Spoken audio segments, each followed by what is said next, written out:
Jinlalan nyuai pakan bu au biu yeshing sebutau hem laksa. Nyuai palan teman dekan bu ang tu yang teman nyuai mong bu hik mo yang na. Agam na nyuai palan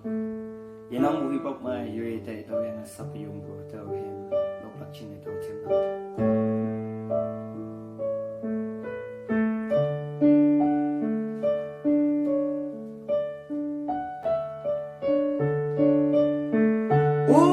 Jinlalan chủ đề mong chẳng ở xây giờ mây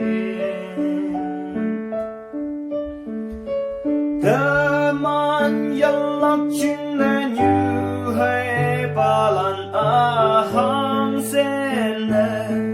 Sau si teman ấy yeshing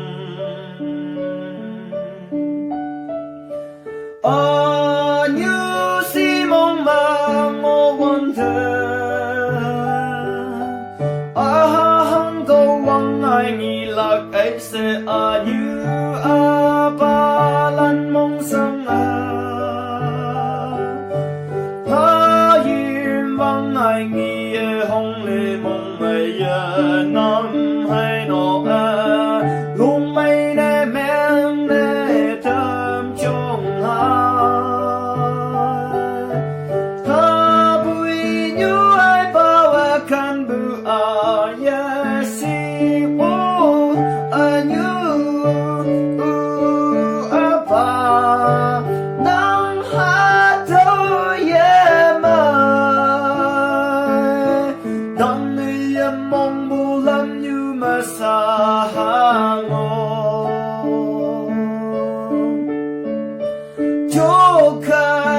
một phù lâm như mất xa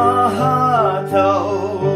nắng ngày mong phù lâm như mất xa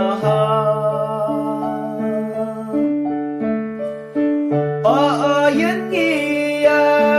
apu apai bu anyu apani cinta dulu yang baik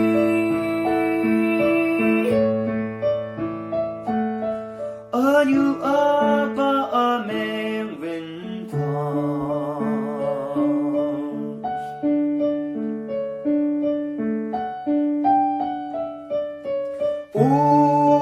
như cái tơ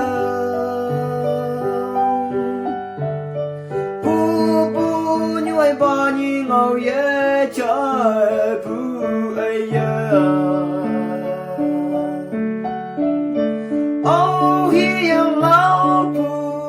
chăm trai lót xì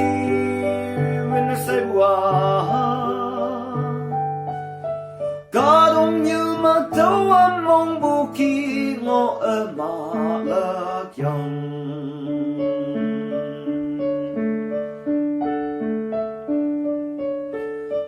ô trên lá lan ta mắt ở say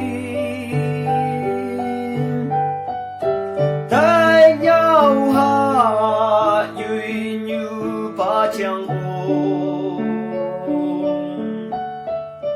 哈mau lâu phao đã kém mẹ sống đã áo bê là cái xe tan nắng chinh sau cả mẹ